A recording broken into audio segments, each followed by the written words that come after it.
आपण पाहत आहात SM मराठी न्यूज। लोकशाहीच्या रक्षणासाठी सदैव कटिबद्ध असलेले एक रोखठोक व लढाऊ news channel SM Marathi news, जिथे अन्याय तिथे आम्ही।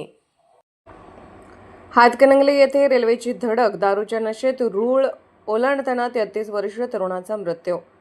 हातकणंगले येथे रेल्वे रूळ ओलांडताना रेल्वेची धडक बसून एका 33 वर्षीय तरुणाचा मृत्यू झाल्याची दुर्दैवी घटना घडली।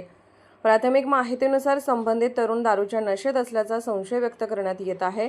मृताचे नाव समीर पटेल वय 33 असे असून ते मूळचे इचलकरंजी येथील रहिवासी होते। सध्या ते शाहूनगर हातकणंगले येथे वास्तव्यास होते। घटनेची माहिती मिळताच हातकणंगले पोलीस घटनास्थळी दाखल झाले। तसेच समर्थ रुग्णवाहिका सेवाचे स्वप्नील नरुटे यांनी घटनास्थळी तात्काळ धाव घेत आवश्यक मदत कार्य केले। या प्रकरणाचा पुढील तपास हातकणंगले पोलीस करत आहेत।